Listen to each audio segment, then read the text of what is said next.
So guys, kumusta? Paano nga ba malalaman kung may copyright o violation yung video nyo? Nasa profile nyo o sa Facebook page nyo. Pero bago yan mga tol, gusto ko lang kayong i-update kayo doon sa in-stream ads ko. Di ba dati nawala? Pero nagawa natin itong ibalik. Ganun lang pala dapat ang gawin. Di ba nagkaroon tayo ng violation na limited original content doon sa previous vlog natin mga tol. Bali ang gagawin nyo lang mga tol pag nagkaroon kayo ng ganung mga violation, i-delete nyo na lahat yun, yung mga hindi sa inyo. Kahit na malaki pa yung views nyan, kailangan nyo siya i-delete. Bali dinelete ko kasi lahat yun mga tol. Pag alam yung malinis na yung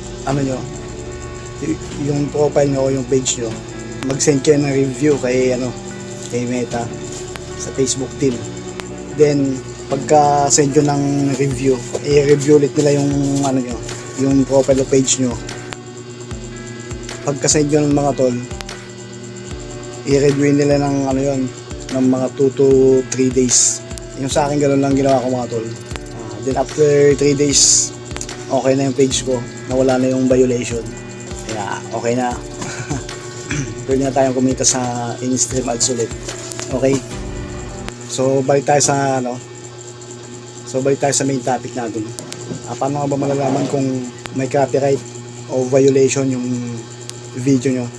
So alam na. JTV, pasok. Paano malalaman kung may copyright o violation ng video sa profile o Facebook page niyo? Si JTV nang bala sa inyo mga tol. Ito na magpapaliwanag yan. JTV, it's your turn. Walang bala sa kanila. Okay? Let's go. Paano malalaman kung may copyright o violation ng video sa profile o Facebook page niyo? Hello guys, ako si JTV.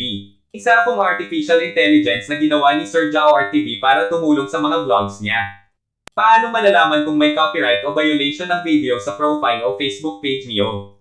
Umpisahan na natin. Let's go! Pindutin ang Facebook app. Pindutin ang profile logo sa gawing kanan sa itaas. Hanapin ang help and support. Scroll down. Ayan guys, nakita na natin ang help and support. I-click lang natin to. Pindutin ang support inbox. Ayan na guys, makikita niyo dito ang your alerts. I-click natin yan. Dito makikita kung may copyright o violation ng video niyo. Subukan niyo nang i-check ngayon kung may violation ng video niyo. I hope sana guys na nakatulong ang video to.